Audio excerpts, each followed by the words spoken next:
town of Red Bluff was small enough that a whisper could cross the entire main street before noon. On most days, the town was quiet, dust settling on wooden porches, cowbells echoing from the grasslands, and horses tied lazily in the shade. But on this particular afternoon, something felt different. The wind carried the scent of fresh rain, though there wasn't a cloud in the sky. And down the long dirt road, a lone stagecoach rolled forward, its wheels grinding over the earth like slow thunder. Inside sat Evelyn Hart, a woman dressed in black dress, black gloves, black hat, even her hair tied back with a black ribbon. She had been a widow for 3 years, though the sorrow in her eyes looked much older. Her husband had died in a ranching accident in Wyoming, but that wasn't the only tragedy she carried. Evelyn could not bear children, and in the West, where family meant survival, her truth had broken every dream she ever held. She once imagined a home filled with laughter, tiny boots by the door, a cradle by the window. Instead, she lived with silence, the kind that wrapped around her heart like cold iron. Her late husband had wanted a family, a big one, but life had carved a different path. When the doctor told her she would never have a child, something inside her dimmed. Her husband died only months later, and in the world's cruel timing, Evelyn was left with 2 burdens, grief and guilt. Now, she carried both as the stagecoach slowed in front of McAllister Ranch Company, the largest horse-breeding ranch for miles. The driver called out, "Red Bluff. Last stop." Evelyn stepped down, tightening her shawl against the breeze. The land stretched before her, rolling fields, fences running straight into the horizon, cattle lowing in distant pastures. The sun rested warm on her face, but her heart felt colder than the mountain streams. She had come here because of a letter written in a hand both strong and humble. "I ain't looking for just a wife. I'm looking for someone who ain't afraid of my life or my kids. A home needs a woman's touch, and my children need kindness. If you are a decent woman with a decent heart, then Red Bluff is where you're meant to be." Kayla McAllister. It wasn't romantic. It wasn't poetic. But something about the words felt honest. Honest in a way she hadn't seen in years. She wasn't sure why she answered. Maybe she wanted a new start. Maybe she wanted to stop running. Or maybe she was tired of living in a world where she felt half alive. The ranch door opened, and out stepped a man built like he had grown from the earth itself. Broad shoulders, sun-browned skin, a hat pulled low, and eyes the color of storm clouds over the prairie. Kayla McAllister. But he wasn't alone. Behind him stood 4 small children, each peeking with a mixture of curiosity and shyness. The youngest, a girl no older than 4, clung to his leg like a tiny shadow. Evelyn felt her breath hitch. Children. She had avoided them for years. She couldn't look at them without feeling that deep, hollow ache. And now they stood before her, wide-eyed and innocent, unaware that the woman stepping off the stagecoach was broken in all the ways that mattered. Caleb walked forward, removing his hat. "Ma'am, you must be Mrs. Evelyn Hart." His voice was deep, kind, and steady as a riverbed. She nodded. "Just Evelyn is fine." "Well, Evelyn, welcome to McAllister Ranch." He gestured loosely to the house, the land, the world beneath the sky. "This whole thing, it's a bit much for one man, especially one with kids running wild in every direction." The children giggled behind him, and Evelyn's throat tightened. He continued, "I ain't expecting nothing from you today except a handshake and maybe a smile. You came a long way, and the kids are excited as all get out to meet you." A girl with freckles stepped forward. "Mama says new people got stories." "She ain't your mama, Rosie," the older boy whispered. Caleb shot them a gentle look. "Mind your manners, both of you." Evelyn stiffened. I'm not here to replace your mother." Caleb's gaze softened. "No one could. They know that." Silence stretched. He extended his hand. "Walk with me. There's something you and I ought to talk about before you decide to stay." Evelyn hesitated, but his steady patience soothed the panic clawing at her chest. She took his hand, not romantically, but like a woman stepping from darkness into an unexpected light. They walked down a fence line where the grass whispered in the wind. Caleb spoke first. "I won't sugarcoat my life, Evelyn. I've got too many responsibilities, too much land, and 4 kids who need more than I can give all at once. I'm a father before I'm a man most days. Evelyn listened quietly. But there's goodness here too. A home, food on the table, kids who laugh more than they cry, and a heart that, well, it don't beat as lonely when someone else is around. His honesty struck something deep inside her.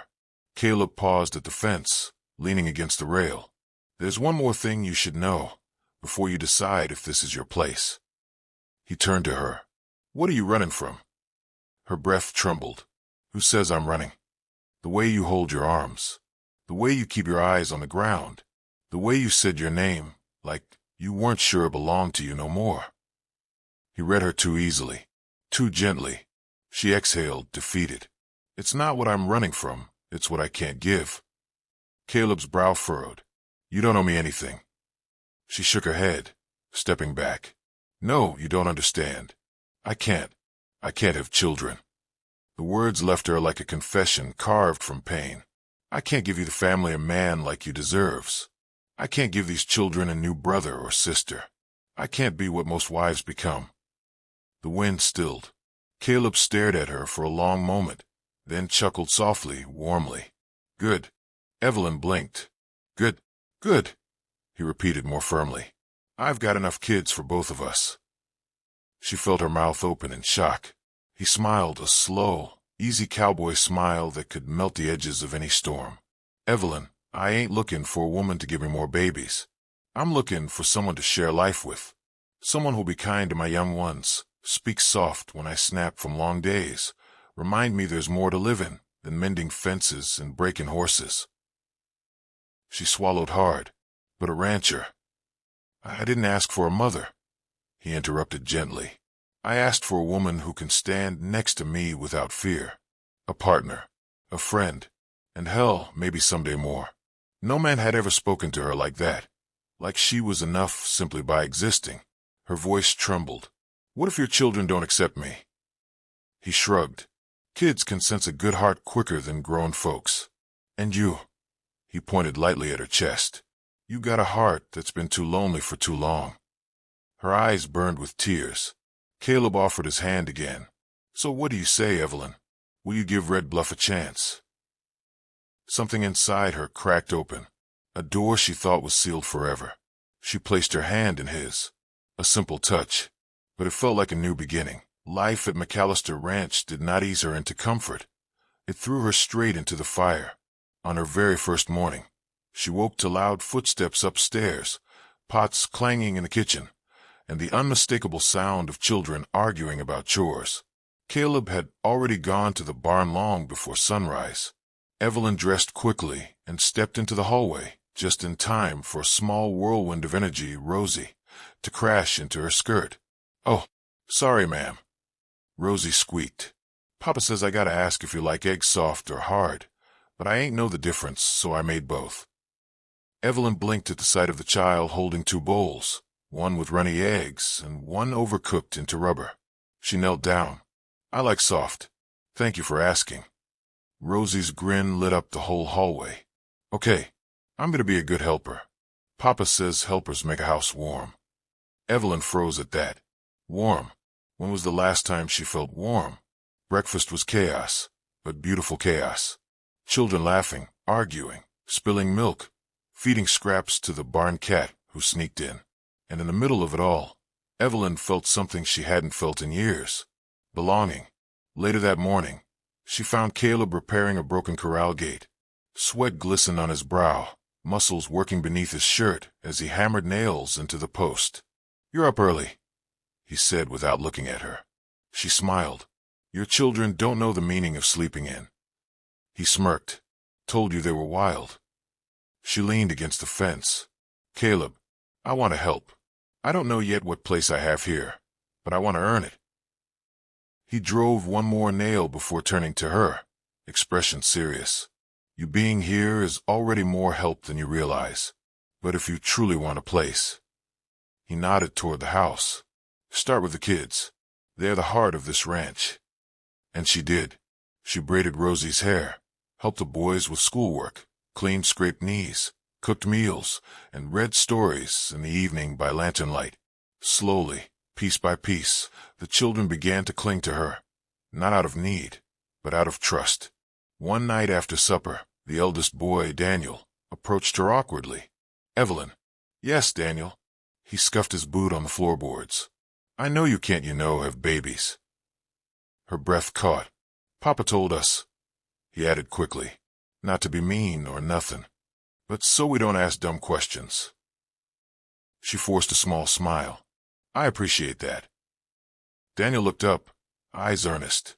"I just wanted you to know, we don't need more brothers or sisters. We just needed someone who doesn't leave." The words hit her like a blow. She knelt slowly. "I won't leave, Daniel." He nodded once, then did something that utterly broke her. He hugged her tight.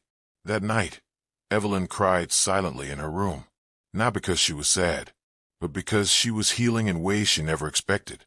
Weeks passed, and something gentle settled between her and Caleb. Not romance, not yet, but a closeness built on shared evenings, quiet conversations, and the simple companionship of two people who understood loneliness all too well. One evening, after the children fell asleep, Caleb walked her to the porch. Lantern light glowed softly around them. "Evelyn," he said, voice low, "I need to tell you something." Her heart skipped. "What is it?" He rubbed the back of his neck. "I know we started all this in a strange way. Letters, responsibilities, pain on both sides. But somewhere along the way, this stopped being an arrangement." She turned toward him fully. "It feels like a life," he murmured. "A good one." A soft wind blew between them.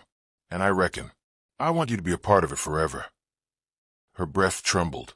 "Caleb," he stepped closer, "I ain't a skin for a mother for my kids. Hell, they already look at you like you hung the moon. I'm a skin for you. Just you." Tears welled in her eyes. "No man has ever wanted me without wanting what I can't give." Caleb touched her cheek, lightly, reverently. "I want your strength, your kindness, your quiet, your laughter I ain't heard yet, but hope to someday. I want the woman who walked off that stagecoach even though her heart was heavy as sin, the woman who stayed." Her voice cracked. "And your children." He smiled softly. "They want you too." A sob escaped her, gentle, joyful, free. Caleb whispered, "Will you stay, Evelyn Hart?" She closed the distance between them, resting her forehead against his chest, the steady beat of his heart grounding her in a way she hadn't felt in years. "Yes," she whispered, "I'll stay." He wrapped his arms around her, secure, warm, whole. And for the first time since she'd lost everything, Evelyn felt alive again. She had no children of her own, but she had something greater. A home, a purpose, a love built not from expectation, but from acceptance. And as the stars brightened over Red Bluff, Evelyn Hart realized she had become something she never believed she could be. Not a mother, but a woman who made a family whole. The end.